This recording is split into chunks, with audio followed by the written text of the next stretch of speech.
बरेचसे पशुपालक गाई म्हशींकडे फक्त गाभण काळातच जास्त लक्ष देतात।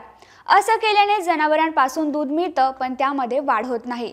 त्यामुळे दुधाळ जनावरांच्या दूध उत्पादन क्षमतेत घट होत जाते।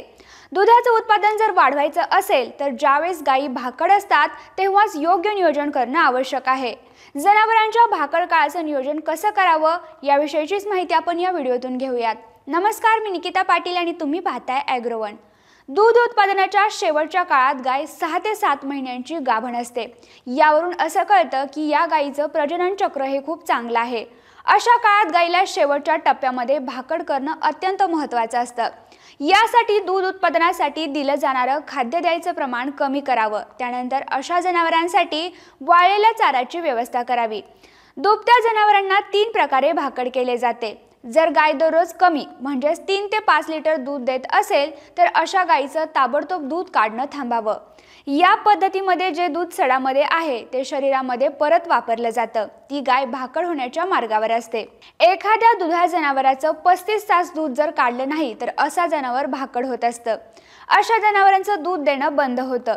ज्या गायीचं दूध उत्पादन शेवटच्या टप्प्यात सुद्धा 5 लिटर किंवा 5 लिटरपेक्षा जास्त असेल अशा गायींना पशुखाद्य देणं टप्प्याटप्प्याने कमी करावं।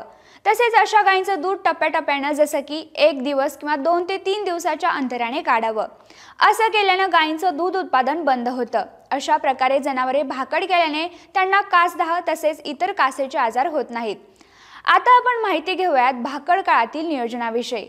प्रत्येक दुधाळ जनावरांना किमान 2 ते 3 महिने भाकड अवस्थेमध्ये ठेवणं गरजेचं असतं। या काळात गायीचा गर्भ 6 ते 7 महिन्यांचा असेल तर परिस्थिती अजूनच चांगली होते, कारण 280 दिवसांच्या गर्भावस्थेचा काळ पूर्ण होऊन जनावर लगेच दूध उत्पादनास सुरुवात करते।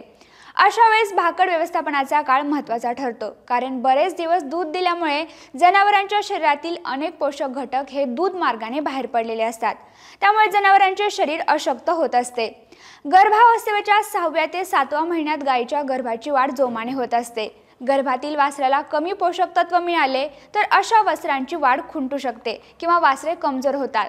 त्यासाठी सगळ्यात पहिल्यांदा भाकड पण गर्भधारणा केलेल्या गायीला इतर जनावरांपासून वेगळं ठेवावं। अशा जनावरांना चांगला पशु आहार द्यावा। त्यामुळे दुधाळ जनावरे व्यायल्यानंतर दूध उत्पादनामध्ये वाढ होऊन शरीराला आवश्यक ते घटक मिळतात। त्यामुळे जनावर निरोगी आणि सुदृढ राहते। ही माहिती आवडल्यास जास्तीत जास्त शेतकऱ्यांना शेअर करा आणि अशाच नवनवीन माहितीसाठी ॲग्रोवनला आता सबस्क्राइब करा।